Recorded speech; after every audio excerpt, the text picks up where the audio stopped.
The first step towards achieving your dreams is having the right coach. Get the best education with Aajshala and make your NET UPSC economics dreams come true. Download the app now. Hello everyone, welcome back to the channel. I am Sunidhi Arya and I teach economics on this channel. फिलहाल हम mathematical economics को पढ़ रहे हैं। Mathematical economics के अंदर last हमने maxima minima को पढ़ा था। आज की इस वीडियो में हम मैक्सिमा और मिनिमा का इकोनॉमिक एप्लीकेशन देखेंगे। जैसे कि हमारा कोर्स मैथमेटिकल इकोनॉमिक्स है, तो हम ये देखेंगे कि जो मैक्सिमा मिनिमा है उसका प्रोड्यूसर किस तरीके से यूज़ करता है। अगर आपने हमारा ऐप डाउनलोड नहीं किया है तो आप ऐप डाउनलोड कर लीजिए। अगर मैथ्स, स्टैट्स, सिकोट्रिक्स के आप कोई भी कोर्स देख रहे हैं यूनिवर्सिटी लेवल के, यूजीसी नेट लेवल पे, तो आप हमारा ऐप चेकआउट कर सकते हैं। बहुत मिनिमम कॉस्ट पे आपको बहुत अच्छे अच्छे कोर्सेज देखने के लिए मिल जाएंगे। हमारे ऐप का लिंक आपको डिस्क्रिप्शन बॉक्स में मिल जाएगा। या फिर आप यूनिवर्सिटी लेवल पे कोई भी कोर्स चाहते हैं, अगर आप इग्नू के स्टूडेंट हैं तो MEC 103, MEC 101 का लाइव कोर्स भी चल रहा है। आप ऐप डाउनलोड करके हमारी सारी डिटेल्स को चेकआउट कर सकते हैं और हमको सारी सोशल मीडिया पे फॉलो कीजिए। लिंक आपको डिस्क्रिप्शन बॉक्स में मिल जाएगा। देखिए, इससे पिछली वीडियो में हमने पढ़ा था कि सेकेंड ऑर्डर डेरिवेटिव का यूज करके किस तरीके से हम मैक्सिमा और मिनिमा पता लगाते हैं। ठीक है, आज की इस वीडियो में हम क्या करने वाले हैं? आज की इस वीडियो में हम ये समझेंगे कि इस कॉन्सेप्ट को हम किस तरीके से इकोनॉमिक्स में यूज करते हैं। तो लेट्स से एक मोनोपोलिस्ट प्रोड्यूसर है और मोनोपोलिस्ट प्रोड्यूसर जो है वो किस तरीके से फर्स्ट और सेकंड ऑर्डर डेरिवेटिव टेस्ट की जो कंडीशंस होती हैं उनको यूज करके अपने प्रॉफिट को मैक्सिमाइज करता है। प्रॉफिट को मैक्सिमाइज करना यानी कि हमारा ऑब्जेक्टिव क्या है? हमारा ऑब्जेक्टिव है to maximize the profit, to maximize profit. ठीक है, अब मैक्सिमाइज करना है प्रॉफिट को, लेकिन उसके लिए हमें चाहिए क्या? हमें टोटल रेवेन्यू चाहिए, टोटल कॉस्ट चाहिए। अगर हमको total revenue, total cost given होगा तो उसका डेरिवेट करके मार्जिनल रेवेन्यू निकाल लेंगे, टोटल कॉस्ट को डेरिवेट करके मार्जिनल कॉस्ट निकाल लेंगे। इतने में तो कोई कंफ्यूजन नहीं है बच्चा। टोटल रेवेन्यू को मार्जिनल रेवेन्यू निकालना, टोटल कॉस्ट से मार्जिनल कॉस्ट निकालना, डेरिवेट करना है, सिंपल। तो लेट्स से जो डिमांड फंक्शन है या फिर जो डिमांड है वो फेस जो कर रहा है मोनोपोलिस्ट, वो है Q is equal to FP। ठीक है, तो टोटल रेवेन्यू कैसे निकाल सकते हैं? टोटल रेवेन्यू कैसे निकाल सकते हैं? मैंने आपको बताया था, जितनी भी टोटल क्वांटिटी हमने सेल आउट की और जिस प्राइस पे की, यानी कि PQ, तो ये किसका फंक्शन हो गया? रेवेन्यू, क्वांटिटी का फंक्शन हो गया। Same way total cost, total cost हमारा किसका फंक्शन होता है? भाई टोटल कॉस्ट भी तो हमारा क्वांटिटी का ही फंक्शन होता है। जैसे जैसे हम ज्यादा क्वांटिटी प्रोड्यूस करते जाएंगे वैसे वैसे हमारा क्या होगा? ज्यादा कॉस्ट आता जाएगा। सबसे पहले हमको क्या करना है? जैसे कि मैंने बताया टेस्ट लेने हैं, तो सबसे पहले हम क्या करेंगे? फर्स्ट ऑर्डर डेरिवेटिव टेस्ट लेंगे, फर्स्ट ऑर्डर डेरिवेटिव टेस्ट, और उसमें क्या करेंगे हम? हमारा प्रॉफिट फंक्शन क्या होता है? Total revenue minus total cost. ठीक है, तो टोटल रेवेन्यू क्या है? RQ। ठीक है, टोटल कॉस्ट क्या है? CQ। ठीक है, इसको डेरिवेट कीजिए D बाई DQ, तो R dash Q minus C dash Q। ठीक है, डेरिवेट कर दिया, सिंपल सिंपल फंक्शन को लिख दिया। बिल्कुल टेंशन लेने की बात नहीं है, अभी मैं सिर्फ आपको कॉन्सेप्ट समझा रही हूँ। अगर आपको कॉन्सेप्ट में थोड़ा भी दिक्कत रहता है तो अभी इसके बाद में हम एग्जाम्पल को सॉल्व करेंगे, सारा का सारा कंफ्यूजन जो है वो क्लियर हो जाएगा। ठीक है, तो फर्स्ट ऑर्डर डेरिवेटिव को 0 के इक्वल रखिए, D pi over DQ is equal to 0, R dash Q minus C dash Q is equal to 0। ठीक है, अब हमने जब टोटल रेवेन्यू का डेरिवेट किया तो क्या आया? Marginal revenue. तो क्या मैं इसको मार्जिनल रेवेन्यू लिख सकती हूँ? जब टोटल कॉस्ट को डेरिवेट किया तो क्या आया? Marginal cost. तो क्या मैं इसको मार्जिनल कॉस्ट लिख सकती हूँ इक्वल टू 0? देखिए, जब मैंने फर्स्ट ऑर्डर डेरिवेटिव पढ़ाया था उसमें मैंने एप्लीकेशन ऑफ डेरिवेटिव पढ़ाई थी और उसमें मैंने आपको बताया था कि क्यों टोटल रेवेन्यू का डेरिवेटिव मार्जिनल रेवेन्यू होता है, क्यों टोटल कॉस्ट का डेरिवेटिव मार्जिनल कॉस्ट होता है। अगर आपने वो वीडियो नहीं देखा है तो आई वुड रिक्वेस्ट कि आप पहले उस वीडियो को देख कर आइए ताकि आपको बिल्कुल क्लैरिटी मिले। मैं यहाँ पे टाइम वेस्ट नहीं करूंगी वो सब एक्सप्लेन करने में, उसका लिंक आपको डिस्क्रिप्शन बॉक्स में मिल जाएगा। ठीक है, MR minus MC is equal to 0, तो MR is equal to MC। आप याद कीजिए, जब हम प्रोड्यूसर थ्योरी में प्रोड्यूसर का इक्विलिब्रियम पढ़ते थे तो उसमें पहली कंडीशन क्या होती थी? That marginal revenue should be marginal cost. अगर हम मार्जिनल रेवेन्यू को मार्जिनल कॉस्ट के इक्वल रख देंगे तो क्या आएगा, हमारी वो क्वांटिटी आ जाएगी जो कि एक प्रोड्यूसर को प्रोड्यूस करनी चाहिए जिससे कि उसका प्रॉफिट मैक्सिमाइज हो सके। ठीक है, लेकिन क्या ये हमको बता रहा है कि हमारा फंक्शन मैक्सिमाइज हो रहा है? इससे तो हमको सिर्फ एक वैल्यू निकल के आ रही है ना। आप याद कीजिए, फर्स्ट ऑर्डर डेरिवेटिव हमको क्या बताता था? फर्स्ट ऑर्डर डेरिवेटिव हमको इन्फ्लेक्शन पॉइंट बताता था, हमको क्रिटिकल पॉइंट बताता था, यानी कि एक वो पॉइंट बताता था जिसपे फंक्शन की वैल्यू या तो मैक्सिमा होती थी या मिनिमा होती थी। लेकिन जरूरी थोड़ी नहीं कि फंक्शन मैक्सिमा ही हो, ऐसा भी तो हो सकता है फंक्शन मिनिमा हो। तो फंक्शन मैक्सिमा हो उसके लिए हम क्या करते थे? अब हम क्या करेंगे, देखिए ये स्टेप 1 हो गया, ये स्टेप 2 हो गया। स्टेप 3 में हम क्या करेंगे, सेकेंड ऑर्डर डेरिवेटिव लेंगे। सेकेंड ऑर्डर डेरिवेटिव क्या करेंगे, इसको फिर से डेरिवेट करेंगे। ठीक है, d2 पाई अपॉन dq का स्क्वायर। अब मैंने आपको बताया था कि अगर हम ये चाहते हैं कि हमारा फंक्शन मैक्सिमा हो तो उसकी क्या कंडीशन थी, पिछली वीडियो को आप याद कीजिए, पिछली क्लास को याद कीजिए। तो मैंने इसमें बताया था कि अगर हमारा फंक्शन मैक्सिमा हो तो उसकी कंडीशन ये होती है कि जो फंक्शन का सेकंड ऑर्डर डेरिवेटिव है वो नेगेटिव होना चाहिए, that should be less than 0। तो अब हम इसमें क्या करेंगे, d2 पाई हमने निकाला, तो अब हम क्या करेंगे, r डबल डैश q, ठीक है, minus c double dash q। एक बार डेरिवेटिव किया तो r dash Q minus C dash Q, दो बार डेरिवेटिव किया तो r डबल डैश क्यू। अब क्या चाहिए हमको, d2 pi upon dq square, यानी कि जो सेकेंड ऑर्डर डेरिवेटिव है वो नेगेटिव चाहिए, यानी कि r dash Q minus C dash Q, it should be less than 0। और अगर हम इसको सिंप्लीफाई करें तो ये इस तरीके से होगा। ठीक है, दूसरी condition I, that is slope of mr should be less than slope of mc। अब आप लोग माइक्रो इकोनॉमिक्स की थ्योरी को याद कीजिए। जब हम माइक्रो इकोनॉमिक्स की थ्योरी पढ़ते थे उसमें मार्जिनल रेवेन्यू होता था और मार्जिनल कॉस्ट होता था, और हम बोलते थे कि भाई प्रोड्यूसर का इक्विलिब्रियम कैसे निकलेगा। तो प्रोड्यूसर का इक्विलिब्रियम कैसे निकलता था, सिंपली इसी तरीके से निकलता था। हम सबसे पहले मार्जिनल रेवेन्यू को मार्जिनल कॉस्ट के इक्वल रख देते थे।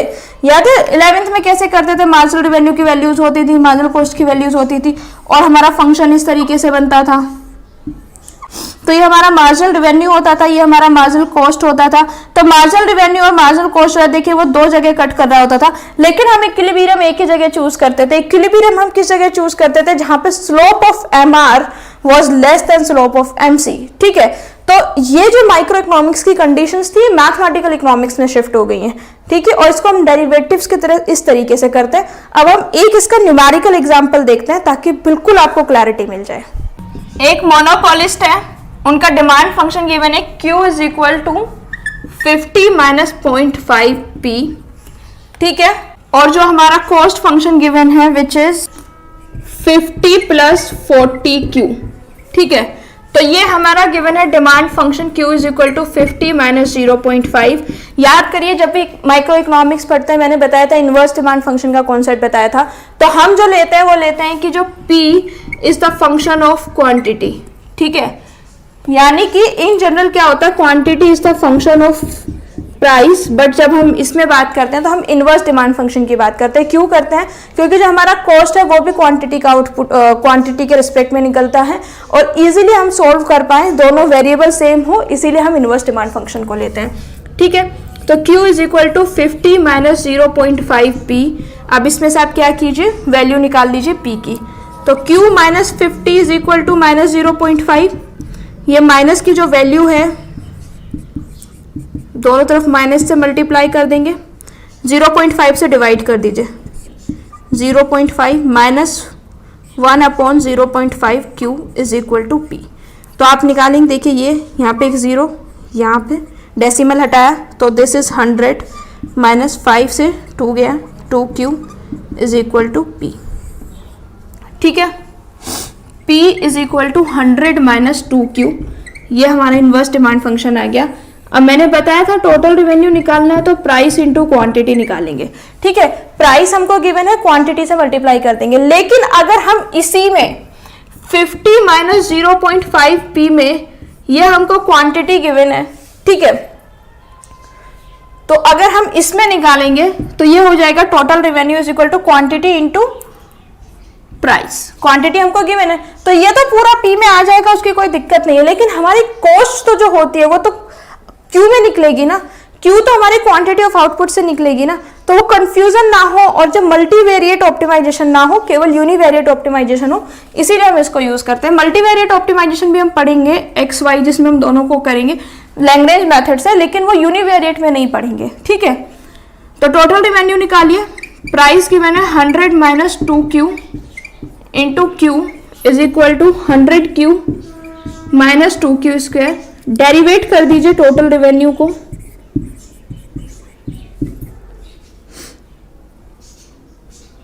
हंड्रेड माइनस 4Q, ठीक है।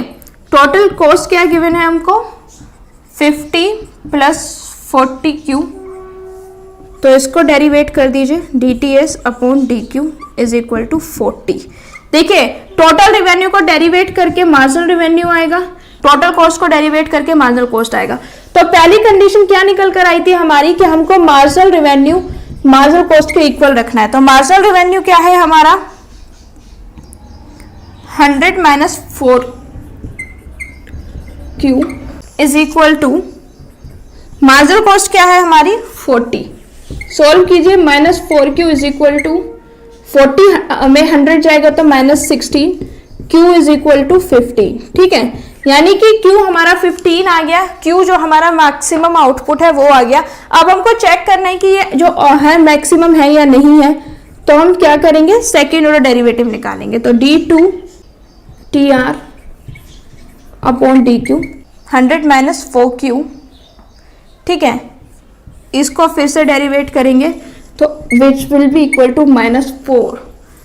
और अगर हम टोटल कॉस्ट को फिर से डेरिवेट करें, ठीक है, यानी कि पहला डेरिवेटिव 40 आया और अगर हम इसका सेकेंड ऑर्डर डेरिवेटिव निकालें तो वो 0 आएगा।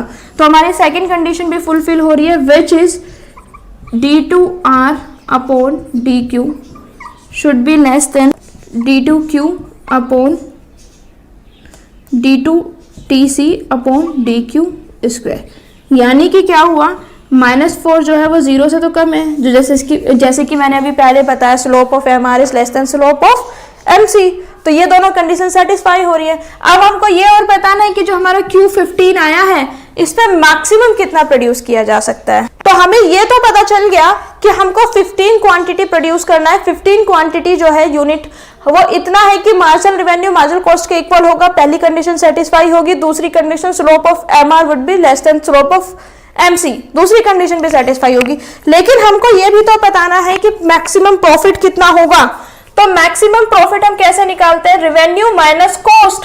तो रेवेन्यू फंक्शन क्या है हमारा, रेवेन्यू फंक्शन हमारा है 100Q माइनस 2Q स्क्वायर, और हमारा टोटल कॉस्ट फंक्शन क्या है 50 प्लस 40Q।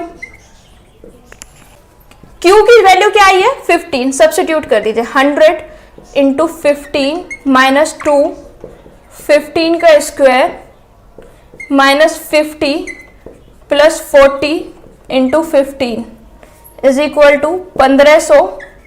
15 का स्क्वायर 225, 225 इंटू 2 450 माइनस 50 प्लस 15 4 जा, ठीक है, this is 1050, this is 650 and finally हमारा प्रॉफिट कितना आएगा 400। ठीक है, देखिए हमने क्या समझा, हमने इससे थोड़ी देर पहले समझा था first order derivative second order derivative का इकोनॉमिक्स में कैसे यूज करते हैं। तो हमें पता है कि जब हम टोटल रेवेन्यू का डेरिवेट करेंगे तो मार्जिनल रेवेन्यू आएगा, जब हम टोटल कॉस्ट का डेरिवेट करेंगे तो मार्जिनल कॉस्ट आएगा। और हमने माइक्रो इकोनॉमिक्स में भी पढ़ा था और मैंने अभी थोड़ी देर पहले इससे पहले आपको प्रूव करके बताया था कि मार्जिनल रेवेन्यू मार्जिनल कॉस्ट के इक्वल क्यों होना चाहिए। और अगर आपको कोई भी डाउट है तो आप पहले मैक्सिमम मिनिमा का कॉन्सेप्ट समझिए और फिर इस वीडियो को समझिए, आपको बिल्कुल डाउट नहीं होगा, आपको बहुत अच्छे से समझ में आ जाएगा। फिर हमने एक न्यूमेरिकल लिया, न्यूमेरिकल के थ्रू समझने की कोशिश की। देखिए बहुत से बच्चे होते हैं कि वो सीधा लिखने की कोशिश करते हैं, लेकिन सीधा मैं भी समझा सकती हूँ, बट सीधा समझाने का कोई पॉइंट नहीं अगर आपको कॉन्सेप्ट ना समझ में आए। टीचर्स क्या होते हैं, टीचर्स दे कैन डू कि हाँ ठीक है, ये रेवेन्यू फंक्शन गिवन है, ये कॉस्ट फंक्शन गिवन है, डेरिवेट कीजिए, M R equal to M C कर दीजिए सेकंड ऑर्डर डेरिवेटिव में। But it is important to understand the concept कि हम ऐसा क्यों कर रहे हैं। तो that's it for today's videos guys. I hope आपको आज का वीडियो बहुत अच्छा लगा होगा, बहुत इन्फॉर्मेटिव लगा होगा। अगर आपको आज का वीडियो अच्छा लगा है तो please like it, share it with your friends, subscribe to the channel. Subscribe करने के बाद नोटिफिकेशन बेल को जरूर ऑन करें ताकि मैं जब भी नेक्स्ट वीडियो लेकर आऊँ वो जल्द से जल्द आपको मिले। Until next time, thank you so much. Don't forget to like, share and subscribe. Thank you.